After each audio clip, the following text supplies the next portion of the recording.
Hello everyone, only electrical में आपका स्वागत है। आज हम ड्यूअल स्टार्टर के कंट्रोल डायग्राम के बारे में जानेंगे कि किस तरह से कंट्रोल वायरिंग ड्यूअल स्टार्टर में होती है। तो उससे पहले कि हम कंट्रोल डायग्राम सीखे, कुछ बेसिक इक्विपमेंट होते हैं उसके बारे में जान लेते हैं कि ड्यूअल स्टार्टर में क्या क्या यूज़ होता है। तो ड्यूअल स्टार्टर में जो डायग्राम है उसमें हम देख सकते हैं कि सबसे पहले एमसीबी यूज़ होती है, ठीक है। उसके बाद ये ओवरलोड रिले यूज़ होती है। उसके बाद यहाँ स्टॉप पुश बटन यूज़ होता है। उसके बाद यहाँ स्टार्ट पुश बटन यूज़ होता है और एक कॉन्टेक्टर यूज़ होता है और इंडिकेटर लैंप यूज़ होते हैं। ये जो है वो कॉन्टेक्टर का ही एक भाग है जिसे हम उसके एनो कॉन्टैक्ट बोलते हैं, ठीक है। तो सबसे पहले हम ये जो ओवरलोड रिले है उसके बारे में जानते हैं कि ओवरलोड रिले क्या होता है। तो यहाँ ये जो आपको स्क्रीन पे दिख रहा है उसे हम ओवरलोड रिले बोलते हैं। ओवरलोड रिले में ये जो कॉन्टैक्ट है वो उसके जो कॉन्टैक्टर के साथ कॉन्टैक्टर के जो L1 L2 और L3 टर्मिनल है उसके साथ जोड़ने होते हैं और जो आउटपुट है वो हमें ये T1 T2 और T3 में से मिलता है। उसके साथ ये हुए वो उसके पावर वायरिंग के कॉन्टैक्ट है। जो कंट्रोल वायरिंग के कॉन्टैक्ट है रिले के वो 97 और 98 और 95 और 96 होते हैं। ये जो होता है वो जब रिले ट्रिप होती है उस वक्त यूज़ होता है। ये एनो कॉन्टैक्ट है रिले के और ये रिले के एनसी कॉन्टैक्ट है। तो 95 और 96 का हमें इसमें यूज़ करना है जो कि नॉर्मली क्लोज कॉन्टैक्ट है। उसके बाद इसमें जो यूज़ होता है वो होता है कॉन्टैक्टर। तो यहाँ मैंने कॉन्टैक्टर दिखा है, ये जो है वो हमारा कॉन्टैक्टर है। इस कॉन्टैक्टर में ये जो टर्मिनल और यहाँ जो टर्मिनल दिख रहे हैं वो कंट्रोल वायरिंग के हैं और यहाँ जो L1 L2 और L3 दिख रहा है और नीचे जो यहाँ हमें T1 T2 और T3 दिख रहा है वो हमारे पावर वायरिंग के पॉइंट है, टर्मिनल है, ठीक है। यहाँ रिले जो कॉन्टैक्टर होता है उसमें ये A1 और A2 है, इसके बीच में क्या होता है कि कॉइल होती है, ठीक है, जहाँ हमें सप्लाई देना हो। और जब इसके बीच में हम सप्लाई देंगे तो हमारा जो कॉन्टैक्टर है वो ऑपरेट होगा और जब कॉन्टैक्टर ऑपरेट होगा तो इसके ये जो एनसी कॉन्टैक्ट है और ये जो एनो कॉन्टैक्टर है कॉन्टैक्ट होते हैं उसमें बदलाव आएगा। किस तरह का बदलाव आएगा? तो जो एनसी कॉन्टैक्ट होता है उसे हम नॉर्मली क्लोज कॉन्टैक्ट बोलते हैं, पर जब इस कॉइल के बीच में सप्लाई देते हैं 230 वोल्ट तो ये जो एनसी कॉन्टैक्ट है नॉर्मली क्लोज कॉन्टैक्ट होता है वो नॉर्मली ओपन हो जाता है और ये जो नॉर्मली ओपन कॉन्टैक्ट होते हैं वो नॉर्मली क्लोज हो जाते हैं। मतलब कि इन दोनों के बीच कंटिन्यूटी जब हम यहाँ सप्लाई देंगे A1 A2 के बीच में तो इन दोनों के बीच कंटिन्यूटी आ जाएगी और यहाँ की कंटिन्यूटी चली जाएगी। जब यहाँ सप्लाई A1 A2 के बीच नहीं होगा तो ये जो एनसी कॉन्टैक्ट है इसके बीच कंटिन्यूटी होगी और यहाँ कंटिन्यूटी नहीं मिलेगी। इस तरह का ये होता है। इसके साथ एक और चीज़ यूज़ होती है वो होता है स्टार्ट और स्टॉप पुश बटन। जो ग्रीन वाला है ये स्टार्ट पुश बटन है और ये स्टॉप पुश बटन है। ये स्टॉप पुश बटन है वो हम एनसी टाइप यूज़ करते हैं और स्टार्ट पुश बटन एनो टाइप, नॉर्मली ओपन टाइप। तो इसमें भी ये होगा कि जब हम इस बटन को प्रेस करेंगे तो ये जनरली क्या होता है कि ये नॉर्मली ओपन कॉन्टैक्ट होता है, पर जब हम इसे प्रेस करते हैं तो इसके बीच में कंटिन्यूटी मिलती है और जब ओपन हो जाता है तब मतलब कि इसको हम प्रेस करके रिलीज़ कर देंगे तो वो फिर से क्या हो जाएगा, नॉर्मली ओपन हो जाएगा, इसके बीच कंटिन्यूटी मिलना बंद हो जाएगी। और ये जो normally close stop push button है, नॉर्मली क्लोज बटन है, तो इसको जब हम प्रेस नहीं किया होगा तो इसके दो टर्मिनल के बीच में कंटिन्यूटी मिलेगी, पर जब हम इसको प्रेस करेंगे तो इसके दो टर्मिनल के बीच में जो कंटिन्यूटी थी वो चली जाएगी, ठीक है, वो नॉर्मली ओपन हो जाएगा। अब हमें ये जो डायग्राम है उस डायग्राम के तहत हमें क्या करना है कि ये जो सब पार्ट्स है कॉन्टैक्टर, रिले, इंडिकेटर लैंप, इस सबको जोड़ना है। तो हमें ये जो डायग्राम है उसमें क्या है कि एक फेज़ लेना है एमसीबी में से, उसको हमें जो हमारी रिले है उसके 95 टर्मिनल पे देना है और 96 पे आउटपुट लेना है। और 96 से जो आउटपुट लेंगे उसे हम जो स्टॉप पुश बटन है उसकी एनसी के 11 पॉइंट पर देना है और 12 से आउटपुट लेके हमें स्टार्ट पुश बटन के 13 नंबर पे देना है और 14 नंबर से आउटपुट लेना है। और 14 पे से जो आउटपुट लेंगे उसे हमें कॉन्टेक्टर की जो कॉइल है उसके A1 पे देना है और A2 पे हमें न्यूट्रल देना है। और ये जो है उसमें हमें क्या करना है कि जो स्टार्ट पुश बटन है उसके 13 नंबर से एक वायर निकाल के हमें कॉन्टेक्टर के एनो टर्मिनल जो होता है 13 वहाँ देना है। और स्टार्ट पुश बटन के जो 14 नंबर का कॉन्टैक्ट है वहाँ से एक वायर निकाल के हमें ये जो कॉन्टेक्टर है उसके जो दूसरा एनो है वहाँ देना है। ऐसा क्यों करना है? क्योंकि जब क्या है कि जब हम सप्लाई देंगे, यहाँ से सप्लाई देंगे, तो जो सप्लाई है वो जब हम सप्लाई ऑन करेंगे, एमसीबी ऑन करेंगे, तो सप्लाई जो है ये हमारा ये एनसी कॉन्टैक्ट है, तो 96 यहाँ भी एनसी कॉन्टैक्ट है, तो यहाँ तक 13 नंबर तक 13 नंबर तक क्या है कि फेज़ आ चुका होगा। पर फेज़ 14 नंबर तक नहीं आएगा जब तक हम ये जो ग्रीन वाला स्टार्ट पुश बटन प्रेस नहीं करेंगे। जब हम ये ग्रीन वाला स्टार्ट पुश बटन प्रेस करेंगे तो फेज़ जो है वो 14 पे से आ जाएगा और वहाँ से A1 कॉइल के जो कॉन्टेक्टर की जो कॉइल है A1 वहाँ तक जाएगा और A2 के साथ हमने न्यूट्रल जोड़ा है, मतलब कि हमारा कॉन्टेक्टर क्या हो जाएगा, ऑन हो जाएगा। और जब कॉन्टेक्टर ऑन होता है तो कॉन्टेक्टर ऑन हो जाएगा।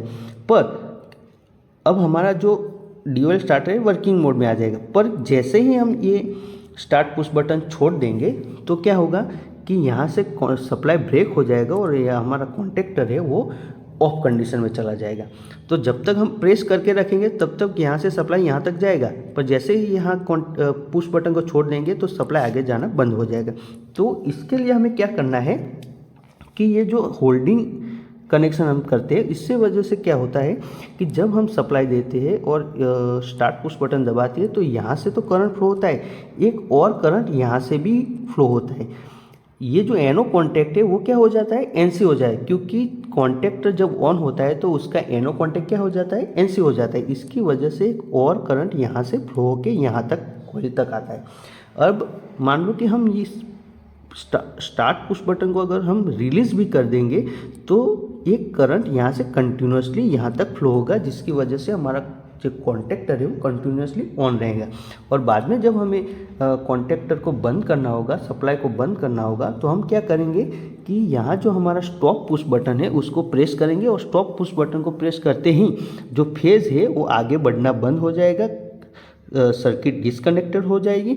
इसी वजह से यहाँ से भी करंट बंद हो जाएगा और यहाँ से तो ऑलरेडी बंद था, यहाँ से भी करंट फ्लो होना बंद हो जाए, क्योंकि जो कॉइल है उसके अक्रॉस में जो करंट मिल रहा था वो क्या हो जाएगा, वो उसकी कॉइल के अक्रॉस में जो वोल्टेज हम दे रहे थे वो बंद हो जाएंगे। इसकी वजह से हमारा कॉन्टेक्टर बंद हो जाएगा, ऑफ कंडीशन में चला जाएगा। तो हम अब जो ये हमारे ये सब पार्ट्स है उसके साथ क्या करते हैं, हम कनेक्शन करके दिखाते हैं कि किस तरह से कनेक्शन करना है। इसके लिए हम स्लाइड 2 पे चले जाते हैं। यहाँ मैंने ये सारे चीज़ें ला के रखा है। तो सबसे पहले हम क्या करेंगे कि ये जो हमारा कॉन्टेक्टर है उसको रिले के साथ जोड़ेंगे। तो ये जो T1, T2 और T3 है उसको हम ये जो 3 वायर है उसके साथ कनेक्ट कर देते हैं। तो हमारी रिले जो है वो क्या होगी, कॉन्टेक्टर के साथ कनेक्ट हो जाएगी। ठीक है, ये 3 कॉन्टेक्ट करना है। फिर हमें क्या करना है कि एक फेज़ लेना है और फेज़ को हमें कहाँ देना है, तो ये हमारा जो फेज़ है उसे हमें रिले के 95 टर्मिनल पे देना है और 96 से आउटपुट निकाल के स्टॉप पुश बटन के एनसी में ले जाना है और स्टॉप पुश बटन के एनसी में से स्टार्ट पुश बटन के एनो में ले जाना है और स्टार्ट पुश बटन के एनो में से निकाल के हमें कॉइल कॉन्टेक्टर के A1 में देना है। ठीक है, तो ये हमारा फेज़ हो चुका। अब हम न्यूट्रल के कनेक्शन किस तरह से करना है, तो ये हमारा न्यूट्रल है। न्यूट्रल को हमें कहाँ देना है, तो कॉन्टेक्टर के A2 में देना है। तो यहाँ से हम न्यूट्रल लेके कॉन्टेक्टर के A2 में देंगे। अब हमें एक और, अब क्या होगा कि जब हम यहाँ से फेज़ लेंगे और ये फेज़ लेके जब हम यहाँ तक जब हम ये स्टार्ट पुश बटन को प्रेस करेंगे तो ये फेज़ जो है यहाँ से यहाँ से यहाँ से यहाँ तक जाएगा और यहाँ से कॉइल तक जाएगा और न्यूट्रल तो कनेक्ट है ही, तो हमारा कॉन्टेक्टर ऑन हो जाएगा। पर जैसे ही हम ये स्टार्ट पुश बटन छोड़ देते हैं तो यहाँ से करंट जो है आगे बढ़ना बंद हो जाता है। इसकी वजह से हमारे कॉन्टेक्टर को सप्लाई नहीं मिलता और कॉन्टेक्टर हमारा क्या हो जाता है, वो वापस से ऑफ पोजीशन में चला जाता है। इसके लिए हमें क्या करना है, तो इसके लिए हमें जो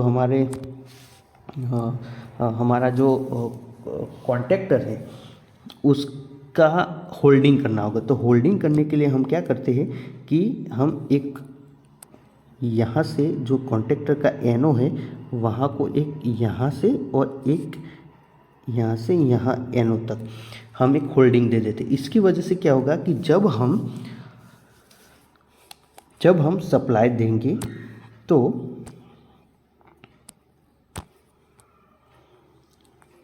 इसमें क्या होगा कि जब हम सप्लाई देंगे तो एक सप्लाई यहाँ से जाएगा और एक सप्लाई यहाँ से होके एक कॉन्टेक्टर की एनो जो अब कॉन्टेक्टर चालू होने के बाद एनसी हो गया वहाँ से जाके कॉन्टेक्टर की कॉइल में जाएगा। मतलब हमारा कॉन्टेक्टर जो है कंटिन्यूसली ऑन रहेगा।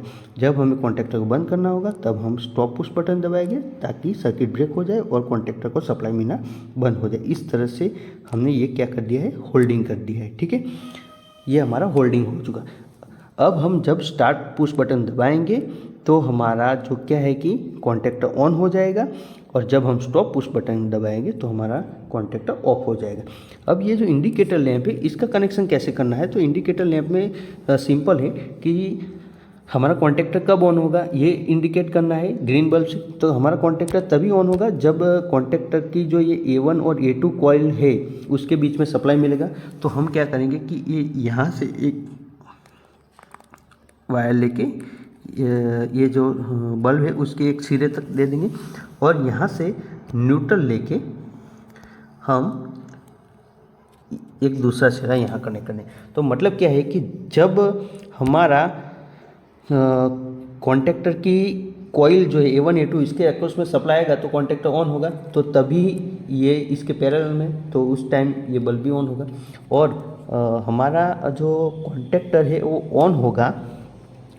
कॉन्टेक्टर अगर ऑफ होगा तो उसका मतलब क्या है कि जो कॉन्टेक्टर की यहाँ जो एनसी है, यहाँ जो कॉन्टेक्टर की एनसी है वो क्या होगा, एनसी ही रहेगा, नॉर्मल क्लोज ही रहेगा। क्योंकि कॉन्टेक्टर जब ऑन होता है तो एनसी एनओ में कन्वर्ट होती है। अगर कॉन्टेक्टर बंद है तो हमारी एनसी क्या रहेगी, एनसी।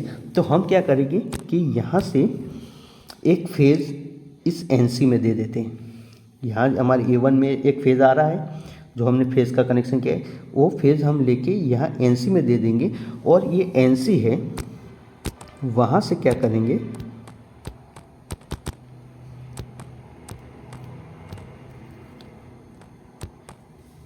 हम ये जो दूसरा छिरा है एनसी का वहाँ से हम एक वायर निकाल के यहाँ दे देंगे और ये जो न्यूट्रल है वहाँ से एक सिरा निकाल के हम यहाँ दे देंगे। इसका मतलब क्या होगा कि जब हमारा कॉन्टेक्टर बंद होगा तो एनसी में से एनसी रहेगी और ये जो फेज़ है ये फेज़ क्या होगा कि ये जो फेज़ यहाँ हम लाए थे वो फेज़ यहाँ जाएगा एनसी में और एनसी में से इस बल्ब में जाएगा और बल्ब के साथ न्यूट्रल कनेक्ट है। तो जब कॉन्टेक्टर बंद होगा तो ये रेड वाला बल्ब ऑन हो जाएगा और जब कॉन्टेक्टर ऑन होगा तो हमारा कॉइल के जो कॉन्टेक्टर की कॉइल है उसके जो A1 A2 है उसके एक्रॉस में सप्लाई आएगा। तो कॉन्टेक्टर की एक A1 A2 कॉइल के एक्रॉस में सप्लाई आएगा तो ये बल्ब चालू होगा। अगर कॉन्टेक्टर बंद होगा तो फेज़ डायरेक्टली कहाँ मिलेगा, हमारे एनसी कॉन्टेक्ट में जाएगा और एनसी कॉन्टेक्ट के दूसरे सिरे पे हमने क्या लगाया, रेड बल्ब लगाया, तो रेड बल्ब ऑन होगा। ये हो गया हमारा DOL स्टार्टर का wiring. Hope you all understand